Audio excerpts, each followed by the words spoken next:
자, 이제 본격적으로 이야기를 할 텐데 일단은 그런 얘기 나옵니다. 문재인 정부가 임기 중에는 코로나 2차 추경 편성 안 할 것이다. 이게 사실은 그 문재인 정부가 2차 추경이 정권이 안 바뀌었더라도 못하는 상황이에요. 사실은. 그러니까 이게 이제 이를테면 홍남기가 민주당이 요청할 때도 안 해주던 거를 윤석열이 됐다고 해주기도 좀 그런 상황인 거예요. 네. 그러니까 그 이재명 후보가 그 선거 당시에도 이야기했던 게, 그러니까 대통령 임기가 시작한 이후에 긴급 재정 명령을 통해서라도 하겠다 이렇게 이야기를 했잖아요. 그러니까 지금 현재 문재인 정부 이 행정부 구조 안에서, 그러니까 홍남기가 그 열쇠를 쥐고 있는 이 상황에서는, 그러니까 현실적으로 쉽지 않다는 걸 이재명 후보도 인식했기 때문에 그렇게 표현을 한 거잖아요. 그런데 이게 똑같이, 그러니까 윤석열 당시 후보가 50조 원 바로 이제 뭐 이렇게 집권하자마자 쏘겠다 했는데 지금 그게 안 될 것 같으니까 지금 문재인 대통령 보고 하라고 지금 계속 미루고 있는 거죠. 비겁한 거 아닙니까? 그러니까 요게 인제 집무실 이전한 예비비는 정부가 결제를 해줄 거다. 국무회의에 올리면 끝나는 건데 분위기가 지금 이 윤석열하고 문재인 대통령하고 만나는 밥 먹는 어떤 상황이 있잖아요. 음. 뭐 그런 상황에서 윤석열이 그러니까 내 말 하고 싶은 얘기는 뭐냐면은 윤석열이 뭐 내가 취임하자마자 뭐 당선되자마자 50억 막 쏘겠다 하는데 저번에 지난주에 우리가 말씀드렸잖아요. 그 돈 만들기 쉽지 않다고. 음. 그러니까 예산을 전용을 해도 바꿔 써도 한 10조 밖에 못 만든다. 결국엔 뭐야? 그 국채 발행을 할 수밖에 없는 상황인데 여기 지금 홍남기가 예를 들어서 민주당 이재명 후보 등한테는 안 해주다가 음. 윤석열이 됐다고 해주기는 어렵다는 거죠. 현실적으로는. 그러니까 이게 말처럼 쉽지 않다. 윤석열 니도 한번 해봐라. 우리 경께서도 한번 해보시라 이런 말씀드리고 그럼에도 불구하고 민주당 원내대표 박홍근 원내대표는 추경 편성을 위해서 정부를 설득하겠다. 저는 이건 잘하는 거라고 봐요. 국민의힘과 우리가 다른 세력이면 그런 거라고 생각해. 그렇게 막 주장을 하다가 막상 그 대통령이 바뀌었다고 그래서 입장이 180도 바뀌는 건 저는 더 문제라고 생각을 하거든요. 기재부하고의 싸움은 민주당이 항상 야당이었어, 여당이 아니라. 그러니까 박홍근 원내대표는 추경 편성을 위해서 정부를 설득하겠다. 이 부분은 굉장히 나쁘지 않은 워딩이다 이렇게 네, 생각합니다. 특히나 그러니까 지금까지 민주당이 보여줬던 가능성을 살핀 다음에 행동하는 게 아니라 안 되는 걸 알더라도 일단은 우리 덤비겠다 하는 이 태도를 보여주는 게 중요하다고 생각하거든요. 지금까지 국민들이 민주당에 대해서 실망했던 그 이유가 가장 큰 게 무언가를 해서 실망한 게 아니라 안 해서 실망한 거잖아요. 그러니까 결과에 대해서 미리 짐작하지 말고 필요한 일이라면은 결과와 상관없이 무조건 덤비는 이런 자세가 우리가 보고 싶었던 거죠. 맞습니다. 어쨌든 그 박홍근 원내대표가 이거는 잘하는 거다. 진짜 중요한 건요. 민심이 국민이 얼마나 어려운지에 대한 공감력인데 사실은 국민의힘은 그런 것을 정치적 아젠다화 시켜서 결국에는 발목 잡기 위한 발목을 잡아버렸거든요. 그러니까 우리 지지층 중에 일부는 박홍근 왜 저렇게 국민의힘에 협조하려고 그러지가 아니라 이 아젠다는 원래 우리 거였던 거예요. 그럴 때 진정성 보여주면 굉장히 저는 지방선거 등에 국민들이 알아줄 거다. 저는 이렇게 생각을 하고요. 윤석열이 당선 19일 만에 문재인 대통령과 이제 만나는 거죠. 진짜로 몇 시간 안 남았어요, 지금. 몇 분 안 남았죠? 나는 그 6시. 장면 안 볼란다. 나 이게 열심히 안 방송해요. 볼란다. 근데 그 윤석열 당선자가 왜 지금까지 미뤄왔는지 이해는 되잖아요. 그 얼마나 무섭겠습니까? 그 영화에서 그런 거 있잖아요. 그러니까는 조폭이 자기 형님 이렇게 제끼려고 이제 칼질을 했는데 안 죽었어. 그래서 그 형님이랑 마주할 때 그 얼굴은 멀쩡하지만 속으로는 벌벌 떨고 있는 그런 어떤 부하들의 장면이 나오는 최근 강릉이라는 영화에서 그런 장면이 있거든요. 그러니까 그런 상황하고 똑같은 거죠. 얼마나 불편하겠습니까? 당선자라고 해도 내가 그 상관으로 모시던 사람이었는데 그 사람한테 뒤에서 칼을 꼽고 결국에는 그 자리로 올라서겠다는, 이게 이제 현실이 된 건데, 뭐 누군가는 멋있다고 할 수도 있겠죠. 그런데 그 당사자는 속으로 무서운 건 어쩔 수 없을 겁니다. 그 장재원이랑 같이 만나잖아요. 혼자 나가기 무서운 거죠. 그러니까 속옷을 뭘 입었는지 확인해야 되는데 그렇게 할 수는 없으니까 믿어야죠. 당당하게 설 거라고. 저 앞에 방송에서 왜 푸나님께서 그러셨잖아요. 윤석열이가 이제 왜 강아지들이 개들이 이제 막 무서우면은 짖는 이유가 사실 말씀이 맞거든요. 그러니까 강아지들이 공포에 들면은 더 짖는 것처럼 되게 막 힘세 보이고 막 이렇게 힘을 주지만 그건 속으로 되게 이렇게 벌벌벌 떠는 모습인 것처럼 저는 윤석열이가 그동안 문재인 대통령과 피했던 이유가 무서움인 거죠. 말씀하셨던 것처럼 무서움이고 그래서 혼자서 못 만나고 장제원이랑 같이 만나는 걸로 정해졌다고 저는 생각을 합니다. 뭐야 지금 정치평론 맞아? 비서실장 원래 배석하는 거요. 아 그래요? 혼자 가진 않지. 아 그래요? 근데 만찬이잖아요. 그런데 그러니까 그 당선자하고 이게 이제 임기 말에 대통령이 그러니까는 배석자 없이 단독 회담은 꼭 해야죠.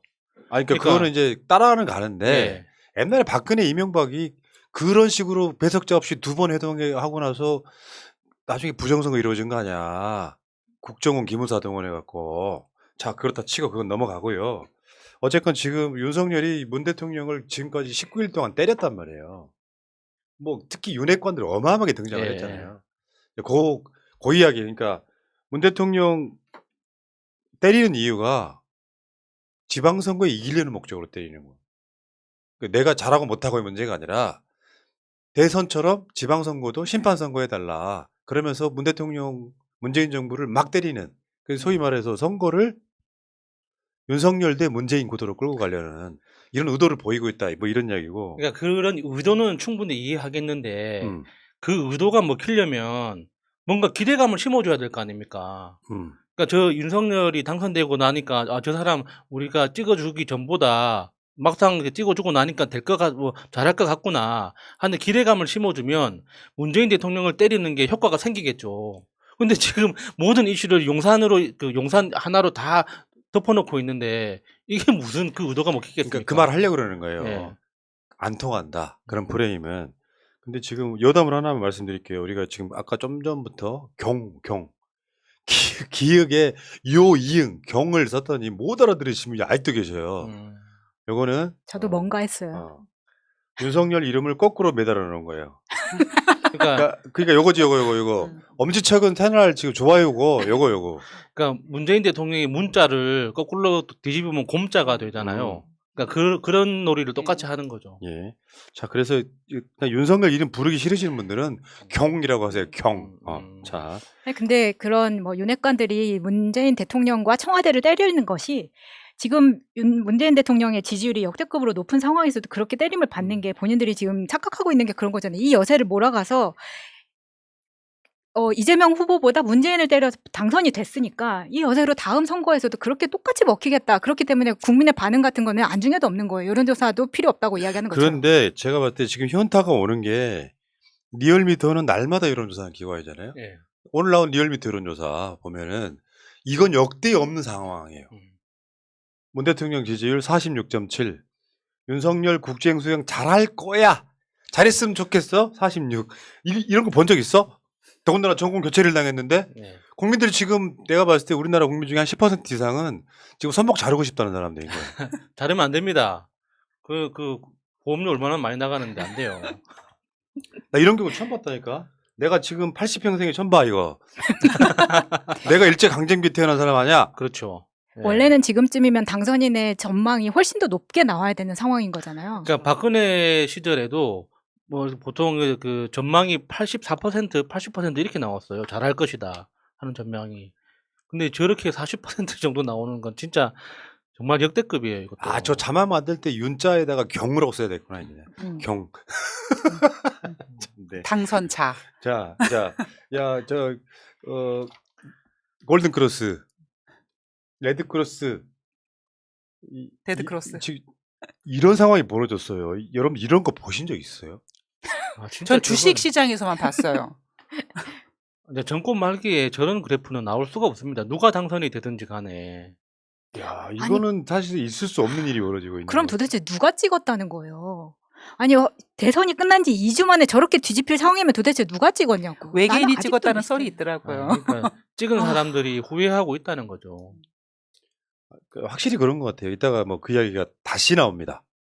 왜 이재명 후보를 찍었고 왜 윤석열을 찍었는지 나오는데 그 결과물인 거예요. 굳이 저 시키가 저걸 못하면 내가 저걸 굳이 지키고 싶지 않다요. 이 심리가. 지금 앞으로 5년 동안이나 꼴 보기 싫게 봐야 되는데 그래도 어느 정도 마음을 갖고 찍었으면 이게 시작도 안 했는데 너무하는 거 아니야? 이런 분위기가 만들어질 텐데 좋아서 찍은 게 아니라서 저 비읍시읍 같은 새끼 저거. 비읍 씌우시면 부산 말씀하시는 겁니까? 부산 같은 거. 어떻게 알았지? 그러니까 윤석열 지지율이 그만큼 흐물흐물하다는 거예요. 윤석열의 지지율도 코코메디가 필요합니다. 아무튼 정말 골 때리는 상황이 벌어진 거예요. 기대치 없는 우리나라 국민들한테는 재앙인 거잖아요. 윤석열 안 찍은 사람들 플러스 네. 투표를 안 했건 등등 해가지고 중도인 사람 플러스 보수층에 있는 사람들 플러스 하면은 저건 내가 진짜 신기하다 저거. 제가 일제 때도 아니고 한일 강제 합방 이후에 처음 보는 현상이에요. 오늘 그 의제에 없어서 제가 말씀을 드리는 건데 그 최근에 이제 북한에서 ICBM 발사했잖아요. 그때 제가 제일 무서웠던 건 윤석열 당선자가 뭐라고 할지가 겁났었거든요. 그러니까 북한은 자기가 뭐 또 의도가 있어서 하겠죠. 그러니까 그 협상 당사자는 미국이니까. 근데 다행히도 아무 말도 안 하더라고. 아 역시 우리 경 역시 기대대로 해주는구나. 근데 이중 모음은 발음이 어려워. 경교롭게도. 그러니까 그 경자로 해주는 게 어떨까? 선생자자를 붙여가지고 경자. 발음이 쉬워서 자주 불러줄 필요가 없잖아요. 예. 경당선자. 뭐 윤 당선인 나 지금도 비상해요. 헌법에 당선자라고 나와 있어요, 여러분. 당선자. 자, 어쨌건 윤석열은 지금 19일 만에 문 대통령을 만나는 건데 사실 그 장면은 진짜 안 보고 싶고요. 제가 커뮤니티에도 썼습니다만은 내가 죄진 느낌. 사실 이 시대의 사람들이 왜 있잖아. 이런 양극화를 2030한테 물려줘야 되는 것도 사실 우리 세대의 책임이잖아요. 네. 우리가 뭔가를 못한 거잖아. 근데 윤석열로 인해서 역진을 한 5년 하고 우리한테는 5년 별거 아니거든요. 근데 10대, 20대한테는 5년은 어마어마한 길이에요. 5년이면은 중학생이 대학생도 되는 그런 시점들이잖아요. 이 상황들이 되게 미안한 감정이 있는데 그 상징적인 장면, 물론 역사에는 남겠죠. 윤석열과 문재인 대통령이 만나는 장면이 역사에는 남아있겠지만 그 장면을 뻔 예상이 되잖아요. 10년, 20년 후에 윤석열이 말이야 저렇게 당선돼가지고 청와대에서 문 대통령과 만찬하던 게 엊그제 같은데 그리고 나서 한 3년 만에 탄핵했기 때문에 그런 식으로 이야기할 날이 분명히 온다는 거죠. 뻔히 보이잖아요. 탄핵까지는 아니더라도 기대치가 없는 지지율이 보여 있는 거고. 근데 지방선거를 위해서 문 대통령 등에 칼 꼽겠다라고 하는 이 짓거리. 참 한 번쯤 보고 싶다. 사람됨. 근데 그거는 이제 사람됨이라는 건 사람한테 기대하는 거잖아요. 이런 게 있어. 나도 싫어하는 사람이 있고 좋아하는 사람이 있어요. 근데 방송하는 사람이잖아요. 노골적으로 누구 싫다, 누구 어떤 채널 싫다, 어떤 채널 좋다 말 못합니다. 나도. 윤석열은 그게 안 되는 캐릭터잖아. 뭐 내가 당선됐는데 뭐 여론조사가 의미가 있습니까? 뭐 이런 식으로 이야기하는 사람이잖아요. 그 표현에서 정말 귀에 거슬리는 게 공개적인 자리에서 국민을 대상으로 이야기하는데 내가라고 말한다는 거. 그게 굉장히 무서운 거거든요. 그러네.